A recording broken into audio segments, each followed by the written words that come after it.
Bonjour à tous, bienvenue à notre méditation quotidienne. Eh bien aujourd'hui nous allons terminer la méditation dans cette 5e lettre que Jésus adresse à l'église de Sardes. La 5e lettre, il y en a 7. Alors à partir de demain nous allons commencer la méditation de la lettre à la 6e église. Mais pour l'instant, revenons sur cette église de Sardes. Et on se souvient que à cette église, Jésus s'est présenté comme celui qui a les 7 esprits de Dieu, c'est-à-dire que c'est Jésus qui a la plénitude de l'esprit et c'est Jésus qui donne son esprit à ses enfants. Et il a les 7 étoiles, il est au contrôle de son église, l'église universelle et toutes les églises locales qui existent dans le monde. Et de plus, il est aussi l'éternel des armées, il est le maître du cosmos et de l'univers. Donc Jésus avait dit à cette église qui connaissait sa conduite, il savait que cette église avait une réputation d'être vivante, mais qu'en fait elle était morte. Et pourtant Jésus a dit, il y a encore quelques cellules dans ce corps qui sont vivantes, et pour ceux qui ont encore la vie, quelques chrétiens dans l'église qui continuaient à vivre et s'accrocher. Jésus exhorte et encourage ces chrétiens à s'affermir, et il encourage les chrétiens à s'affermir entre eux et à chercher la source de l'affermissement, c'est-à-dire la relation avec Dieu, la parole de Dieu. Et donc, il donne ce conseil, cet ordre à ces chrétiens qui ont continué et qui ont veillé. Il leur dit, revenez à cette parole et obéissez. Et il dit à l'Église tout entière, acceptez de changer. C'est comme un électrochoc. Il voudrait que cette Église retrouve la vie qu'elle avait au départ. Vous savez, il y a des églises qui commencent bien, mais qui, au bout d'une, 2 générations, disparaissent. Parce que, au lieu d'enseigner la parole de Dieu, on a commencé à enseigner toutes sortes de choses à côté. Les chrétiens n'ont pas été nourris.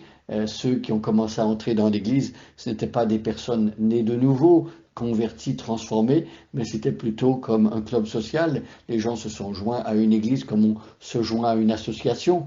Et donc, c'est le problème parfois dans certaines églises. Et pourtant, ce texte nous montre que dans certaines églises, même si la parole de Dieu n'est plus tellement enseignée, il se pourrait qu'il y ait parfois de vrais chrétiens.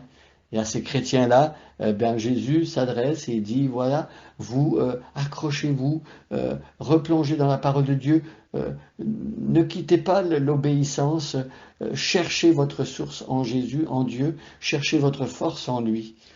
Et donc, ici, le Seigneur, on va voir, il va continuer à parler à son Église. Je lis le texte en entier et on s'arrête sur le verset 6. À l'ange de l'église qui est à Sardes, écrit, voici ce que dit celui qui a les 7 esprits de Dieu et les 7 étoiles. Je connais ta conduite, je sais que tu passes pour être vivant, mais tu es mort. Deviens vigilant, raffermis ceux qui restent et qui étaient sur le point de mourir, car je n'ai pas trouvé ta conduite parfaite devant mon Dieu. Rappelle-toi donc comment tu as reçu et entendu la parole. Obéis et change. Car si tu n'es pas vigilant, je viendrai comme un voleur et tu n'auras aucun moyen de savoir à quelle heure je viendrai te surprendre. Cependant, tu as à Sardes quelques personnes qui n'ont pas sali leurs vêtements. Elles marcheront avec moi en vêtements blancs, car elles en sont dignes. Le vainqueur portera ainsi des vêtements blancs. Je n'effacerai jamais son nom du livre de vie. Je le reconnaîtrai comme mien en présence de mon Père et de ses anges. On termine avec cette phrase qui revient dans chacune des lettres, comme un refrain. Que celui qui a des oreilles écoute ce que l'Esprit dit aux églises. Il y a ici un encouragement, une exhortation forte, une fois de plus, à écouter. À écouter. On se souvient dans la parabole du semeur. Il y a l'exemple de différentes personnes avec pour chaque cœur une terre différente. La semence est la même, c'est la parole de Dieu, mais la clé c'est dans la façon dont on écoute la parole de Dieu. Et c'est possible que On écoute la parole de Dieu, qu'elle entre par une oreille, qu'elle sorte par l'autre. Et donc, cette parole ne peut pas transformer les vies. Mais ici, il est question d'écouter ce que l'Esprit dit aux églises. Nous connaissons ce passage des psaumes qui dit que euh, si quelqu'un écoute la parole, qu'il n'endurcisse pas son cœur. Celui qui entend la parole doit l'écouter avec un cœur ouvert, doit prier que Dieu laboure son cœur et donne une terre propice à recevoir cette parole pour qu'elle porte du fruit. Voyez, celui qui a des oreilles écoute ce que l'Esprit dit aux églises. Combien nous sommes reconnaissants aujourd'hui de ce que l'Esprit de Dieu parle aux églises. Il nous parle par sa parole. Il nous parle quand la parole de Dieu est prêchée dans son intégralité, est prêchée fidèlement.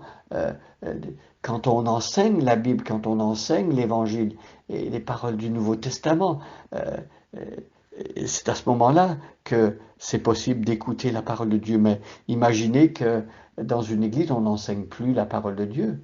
Eh bien, les chrétiens ou les personnes qui font partie de cette église ne peuvent pas écouter l'Esprit parce que l'Esprit parle par sa parole.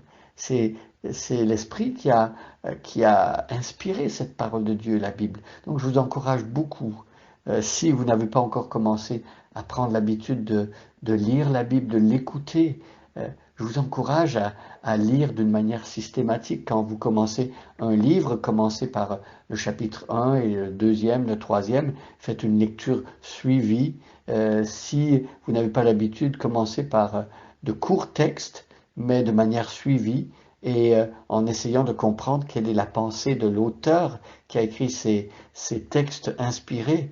Parce que dans la mesure où on comprend ce que l'auteur a voulu dire à ceux à qui il s'est adressé au 1er siècle, ou à l'époque où le Nouveau Testament a été écrit, dans la mesure où nous comprenons ce qu'il a voulu dire à ces gens-là, eh bien nous allons pouvoir comprendre ce qu'il nous dit aujourd'hui à nous également et appliquer cette parole à notre époque, à notre contexte, à nous. Parce que cette parole, elle n'est pas seulement pour ceux qui ont vécu au 1er siècle, elle est pour nous. Et voyez ici que celui qui a des oreilles écoute ce que l'Esprit dit aux églises. Alors ici, on comprend que le message qui est donné à l'église d'Éphèse ou de Pergame ou de Thyatire ou là de Sardes, ces messages-là n'étaient pas seulement que pour ces églises-là.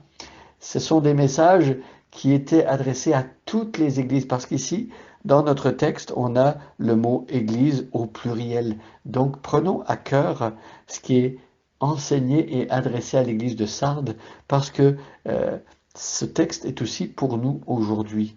Alors, demandons à Dieu de nous montrer quelles sont les parties de cette lettre-là, ou même toute la lettre, comment est-ce que cela peut nous atteindre aujourd'hui. Bonne journée à chacun et à chacune, et soyez bénis.